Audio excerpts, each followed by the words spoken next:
18 months ago, I had exactly $340 in my checking account. Payday was 3 days away, and the worst part wasn't the number. It was the feeling behind it. I remember staring at my phone doing mental math, wondering what would happen if one unexpected expense appeared. A small bill, a repair, anything. And that was when I started believing something I didn't want to admit. Maybe I just wasn't someone who could handle money. But the truth was, I had tried. More than once, I saved $200, felt proud for a few days, and thought I was finally changing. Then life happened. A forgotten bill, a subscription renewal, a small emergency, and 6 weeks later, I was right back where I started. Eventually, I stopped blaming the plan. I started blaming myself. I assumed my income was the problem. But here's what makes this story strange. Nothing about my income changed. I didn't get a raise, I didn't start a side business, I didn't completely cut out everything I enjoyed. For 18 months, I earned the same $65,000 salary. Yet by the end of that period, I had more than $10,000 saved.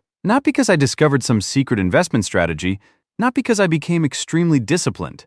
The difference was much simpler. I finally understood how my money was moving. I knew how much I earned. I knew my bills, but I didn't understand the timing. When money arrived, when bills left, when automatic payments quietly reduced my balance before I noticed. And that missing piece was destroying every savings attempt. My first serious plan looked perfect. I decided to save 20% of my income, about $830 per month. I transferred it immediately, and for a moment, I thought I had solved everything, until life proved me wrong. Because within weeks, I had to move that money back. That's when I realized the problem wasn't that I couldn't save. The problem was that I was trying to save money without understanding how money moved, and that discovery changed everything. My first serious attempt at saving looked foolproof. I opened a savings account, calculated 20% of my take-home pay, and decided that money would leave my checking account every month. On my $65,000 salary, that was about $830. So I transferred it on payday. And honestly, I felt proud. For the first time, I felt like I was doing what financially responsible people were supposed to do. Then reality arrived. A few weeks later, I needed money for rent. The problem wasn't that I couldn't afford it. The problem was the timing. My paycheck arrived on one date, my bills left on completely different dates, and I started noticing something I had ignored for years. Money problems are not always caused by how much money you have. Sometimes they are caused by the order your money moves, so I stopped guessing. I wrote down every paycheck, every bill, every date money entered, every date money left, and I created a simple timeline of my month. That was when I saw the problem clearly. My income wasn't arriving evenly, but my expenses weren't waiting. They were constantly pulling money away at different times. I had been treating my monthly income like one big pile of money, but real life didn't work that way. So I moved $300 from savings back into checking. The plan I thought would finally work lasted less than 3 weeks. By the end of the first month, only $530 remained saved. I tried again the next month. Same $830 transfer. Same confidence. Then another predictable expense appeared. My car insurance renewal. Another $450 came back out. After 2 months, I had about $910 saved. My goal was $1,660, and that difference bothered me because I had followed the plan. I had made the transfer. I had tried to do everything right, but the money kept returning. Then I noticed something important. Both failures happened on predictable dates, not because I lacked discipline, not because I was bad with money, because my system was fighting against the way my life actually worked. That's when I realized I wasn't failing at saving. I was trying to save money on the wrong days. Once I had every bill and paycheck written down, the problem became obvious. There were certain days every month when my checking account became naturally tight. Rent had already left. The next paycheck had not arrived. Other bills were waiting in the background, and those were exactly the moments when my savings plan kept forcing money back out. For years, I thought the problem was discipline. I thought I needed more control, more willpower, more motivation. But the truth was different. I wasn't failing because I couldn't save. I was failing because I was choosing a savings plan that didn't match my cash flow. So I changed one thing. I stopped choosing my savings transfer based on the calendar. I connected it to my paychecks. Instead of trying to move $830 once a month, I created 2 smaller transfers. $300 from one paycheck, $300 from the next. The transfers happened automatically. The money never sat in checking long enough to become part of my spending balance. That meant I was saving $600 every month. Yes, it was less than my original goal, but this time something was different. The money stayed, and that mattered more than the bigger number I kept chasing. For the next 3 months, nothing exciting happened, no new strategy, no complicated budgeting, no constant tracking, just the same automatic transfers repeating $300. Then another $300, month after month. And slowly something changed. The savings account stopped feeling temporary. It stopped feeling like money I was waiting to take back. It started feeling like something I actually owned. After 3 months, I had added another $1,800 that survived my earlier attempts. My balance reached approximately $2,710. And for the first time, I understood something important. Consistency beats ambition. A smaller system that works every month is more powerful than a perfect plan you keep breaking. But then I wondered, if timing fixed one problem, what else had I been missing? Because the next discovery would reveal another reason my money kept disappearing. Once the automatic transfers were working, I decided to look deeper into my spending. For years, I thought I already knew where my money went. I was wrong. I printed 3 months of bank and credit card statements and looked at every transaction. Not estimates, not guesses. The real numbers, and what I found surprised me. The problem wasn't just spending. It was unconscious spending. Money leaving my account through decisions I wasn't even actively making anymore. I found 2 forgotten subscriptions. A meditation app I barely used. Cloud storage I no longer needed. Together, they were costing me $30.44 every month. The amount wasn't huge, but the bigger realization was this. I was still paying for things I had stopped choosing. Then I looked at food delivery. I thought it was an occasional convenience. The statements showed something different. Around $186 every month. 2 or 3 orders every week. It wasn't a decision anymore. It had become a habit. So I didn't eliminate it completely. I simply became aware of it. I reduced delivery spending to about $70 per month. That saved another $116. Then I looked at groceries. Nothing dramatic, just small upgrades I had stopped noticing. Slightly more expensive choices. Convenience purchases. A few extra dollars here and there. Together, they added almost $60 more each month.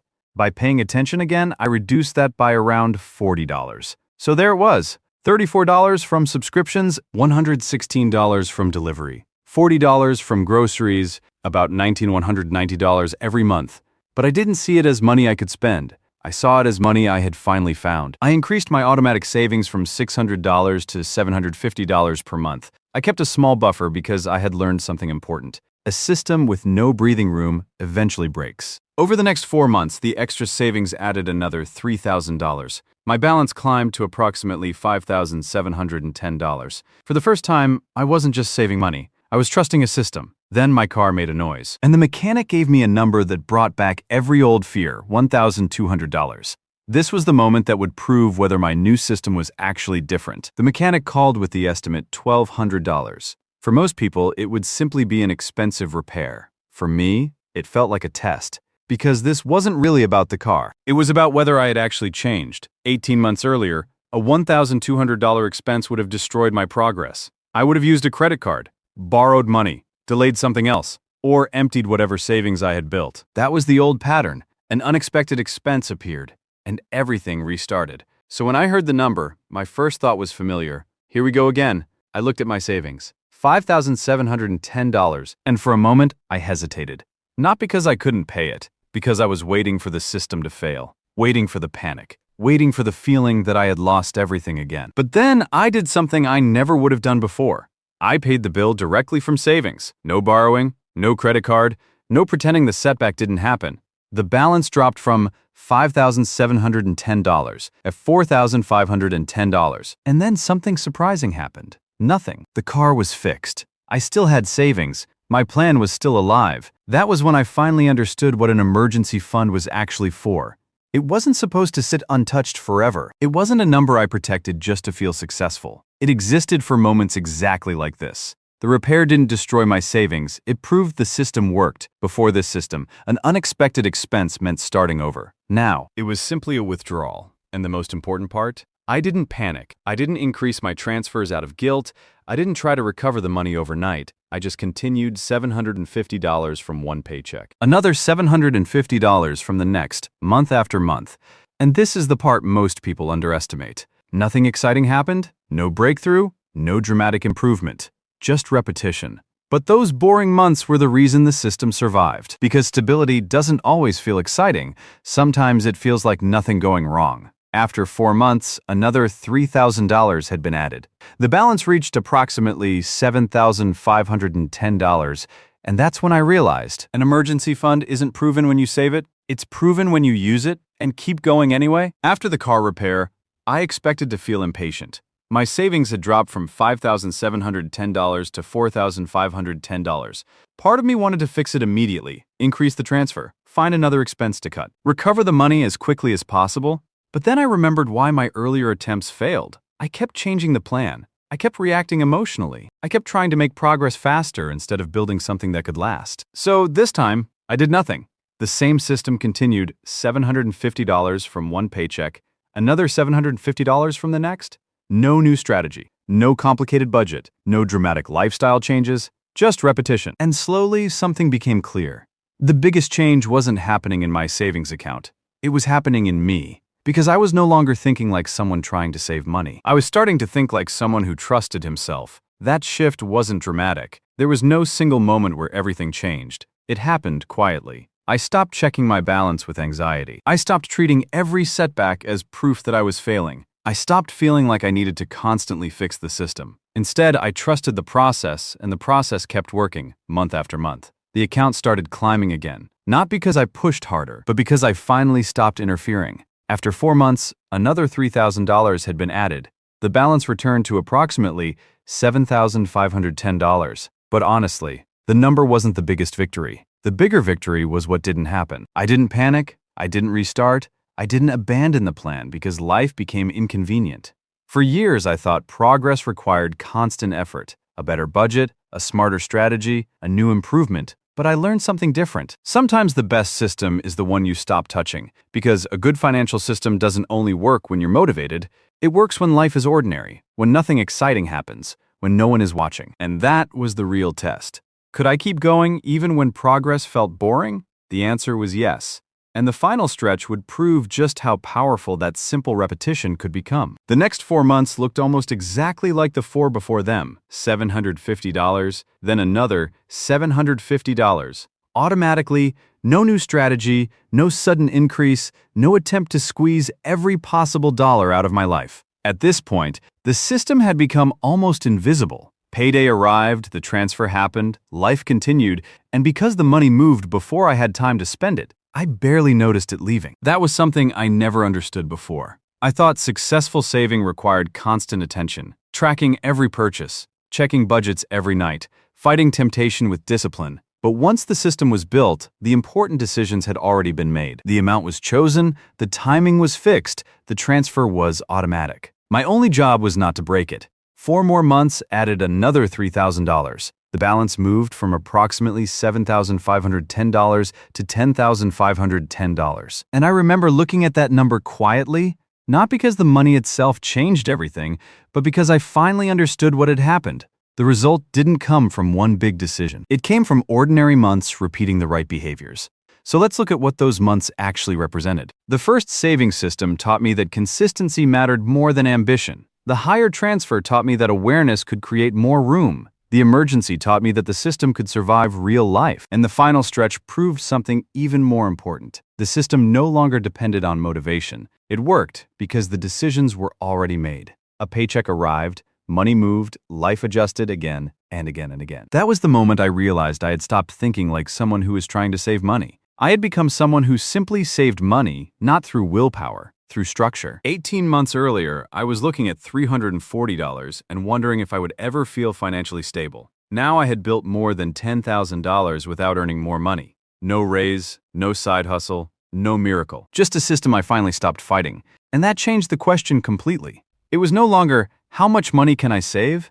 It became, who can I become when I build something that works? When I finally wrote everything down, the story stopped looking like math. It looked like a timeline of lessons. There wasn't one magical decision that created the $10,000. There were stages, and each stage changed the way I thought about money. The first 2 months were messy. My original plan failed, but I still ended with about $910 saved. Not the $1,660 I expected, just $910, but that number mattered, because it was the first proof that I wasn't broken. $910, proof I could start. Then came 3 months of automatic $600 transfers. No constant decisions, no relying on motivation, just a system repeating. That added another $1,800. The balance reached approximately $2,710, and for the first time, savings felt stable. $2,710, proof the system could stay. Then I reviewed my statements. That was when I found the invisible leaks, forgotten subscriptions, unnoticed delivery spending, small choices that had quietly become habits. Together, they freed around $190 every month. I kept some breathing room and increased my savings system to $750 per month. 4 months later, another $3,000 had been added. The balance reached approximately $5,710. $5,710, proof I could handle life and still move forward. Then came the car repair. $1,200. I used my savings. The balance dropped to $4,510, but the system didn't fail. Because I didn't restart, I didn't panic, I simply continued. 4 more months added another $3,000. The balance climbed back to approximately $7,510. Then the final stretch happened. Same system, same timing, no emotional decisions. Another $3,000 entered the account. The balance crossed $10,000, $10,510, proof I had changed. And the most surprising part, my salary never changed. I was still earning $65,000. I didn't find a secret income source. I didn't become a different person overnight. I simply learned when money comes in, when money goes out.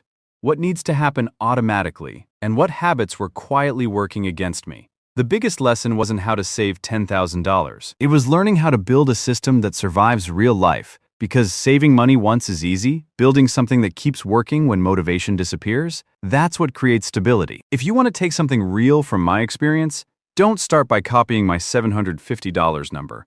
That was never the point. Your income is different, your bills are different, your responsibilities are different. The lesson was never the amount. The lesson was building a system that works with your life. Start with clarity, open your calendar, write down the exact dates your money comes in. Then write down the exact dates your money goes out. Not estimates, not guesses, the real timing. Because once you understand the rhythm of your money, you stop reacting to it. Then choose a savings amount that feels almost too easy. Not impressive, not aggressive, just repeatable. Because a smaller amount that happens every time is more powerful than a bigger amount you constantly undo. Then automate it. Move the money before you have time to spend it, before emotions, before excuses, before another decision. The goal is not to win a daily battle with yourself. The goal is to build something that quietly wins in the background. Then leave it alone. Don't redesign the system every time you feel motivated. Don't increase it just because you had one good month. Let it survive normal life. Because normal life is the real test. After a few months, review your statements. Not with guilt, with curiosity. Look for subscriptions you forgot. Spending that became automatic. Small leaks that never felt important. Money you thought you didn't have may already be disappearing somewhere. Find it. Redirect part of it, but leave yourself breathing room. You're not trying to become extreme, you're trying to become stable. And when an emergency happens, use the savings. That is not failure. That is proof the system worked. A repair doesn't mean starting over. A setback doesn't erase progress. Keep going from where you are because you don't need to become a completely different person to fix your finances. You don't need endless discipline. You don't need perfect habits. You need a structure that allows the current version of you to succeed. 18 months ago, I had $340 and thought I needed more money. What I really needed was a better system. Because the difference between $340 and $10,510 wasn't a miracle. It was a system I finally stopped breaking.